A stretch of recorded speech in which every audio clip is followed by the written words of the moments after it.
اعوذ باللہ من الشیطان الرجیم بسم اللہ الرحمن الرحیم۔ السلام علیکم خواتین و حضرات، آپ دیکھ رہے ہیں دا نالج ٹی وی اور میں ہوں بابرہ شیراز۔ خواتین و حضرات، قرآن پاک کی سورہ نمل کی آیت نمبر 82 میں اللہ تعالیٰ ارشاد فرماتا ہے وَإِذَا وَقَعَ الْقَوْلُ إِلَيْهِمْ أَخْرَجْنَا لَهُمْ دَابَّةً مِّنَ الْأَرْضِ تُكَلِّمُهُمْ أَنَّ النَّاسَ كَانُوا بِآيَاتِنَا لَا يُوقِنُونَ۔ اور جب ان پر بات واقع ہو جائے گی، ہم ان کے لیے زمین میں سے ایک جاندار نکالیں گے، وہ ان سے باتیں کرے گا، کیونکہ لوگ ہماری نشانیوں پر یقین نہیں کیا کرتے تھے۔ امام جعفر صادق علیہ السلام سے منقول ہے کہ حضرت صلی اللہ علیہ وآلہ وسلم حضرت علی علیہ السلام کے پاس تشریف لائے جبکہ وہ مسجد میں سو رہے تھے۔ انہوں نے ریت کا ایک ڈھیر اکٹھا کر کے اس پر اپنا سر مبارک رکھا ہوا تھا۔ بس آپ صلی اللہ علیہ وآلہ وسلم نے انہیں اپنے پاؤں سے حرکت دی اور فرمایا اٹھ اے دابۃ الارض۔ آپ صلی اللہ علیہ وآلہ وسلم کے اصحاب میں سے ایک شخص نے عرض کی یا رسول اللہ، کیا ہم بھی آپس میں ایک دوسرے کو اس نام سے پکارا کریں؟ آپ نے فرمایا نہیں، خدا کی قسم یہ نام انہی کے لیے مخصوص ہے اور وہی دابہ ہے جس کا ذکر اللہ تعالیٰ نے اپنی کتاب میں فرمایا۔ پھر فرمایا اے علی، جب آخری زمانہ آئے گا تو اللہ تعالیٰ آپ کو نہایت خوبصورت شکل میں ظاہر کرے گا۔ تمہارے پاس ایک موس یعنی نشان لگانے کا آلہ ہوگا جس سے آپ اپنے دشمنوں کو نشان لگا دو گے۔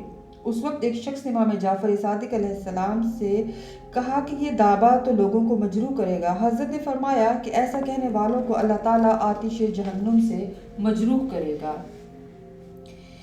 ایک شخص نے عمار یاسر سے عرض کی کہ کتاب خدا کی ایک آیت نے میرے دل کی حالت خراب کر دی اور مجھے شکوک میں ڈال دیا۔ عمار نے فرمایا وہ آیت کون سی ہے؟ تو اس شخص نے سورہ نمل کی یہی آیت نمبر 42 جس میں دعوت الارض کا ذکر ہے تلاوت کی اور کہا اس میں یہ دعویٰ کون سا ہے؟ عمار نے کہا واللہ جب تک میں تجھے یہ دعویٰ نہ دکھلا دوں نہ میں بیٹھوں گا اور نہ کھانا کھاؤں گا اور نہ پانی پیوں گا۔ پس عمار اس شخص کو لے کے جناب امیر المومنین علیہ السلام کی خدمت میں آئے تو حضرت خرمے اور مکھن تناول فرما رہے تھے۔ حضرت نے فرمایا اے ابو یقظان آؤ شریک ہو جاؤ۔ عمار آگے بڑھے اور بیٹھ کر حضرت کے ساتھ کھانا کھانے لگے۔ اس شخص نے اس بات پر تعجب کیا اور جب عمار اٹھے تو کہنے لگے سبحان اللہ، آپ تو کھانے پینے اور بیٹھنے کی قسم کھا چکے ہیں جب تک کہ مجھے دعوت الارض نہ دکھا لیں۔ عمار نے کہا میں تجھے دکھلا چکا، یہ اور بات ہے کہ تجھ میں عقل ہی نہیں ہے۔ رسول پاک صلی اللہ علیہ وآلہ وسلم سے منقول ہے کہ دعوت الارض کا طول 60 ہاتھ کا ہوگا، نہ کوئی اس کو پکڑ سکے گا نہ کوئی اس سے بھاگ سکے گا۔ مومن کی دونوں آنکھوں کے مابین وہ نشان لگائے گا، پس کندھا ہو جائے گا مومن۔ اسی طرح کافر کی بھی دونوں آنکھوں کے مابین نشان کر دے گا جس سے لکھ جائے گا کافر۔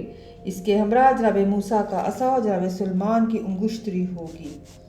مومن کا چہرہ چمکنے لگے گا اور کافر کی پیشانی پر انگشتری سلیمان سے داغی جائے گی۔ کوئی کسی کا نام نہ لے گا، ایک دوسرے کو یا مومن اور یا کافر کہہ کے آواز دیا کریں گے۔ جناب امیر المومنین سے کسی نے دعوت الارض کا حال دریافت کیا۔ حضرت نے فرمایا آگاہ ہو کہ وہ کوئی دمدار جانور نہیں ہے بلکہ وہ تو صاحب ریش انسان ہے۔ اسبغ بن نباتہ سے روایت ہے، وہ کہتے ہیں کہ جناب امیر المومنین کی خدمت میں گیا دیکھا میں نے کہ وہ حضرت سرکہ اور زیتون سے روٹی تناول فرما رہے ہیں۔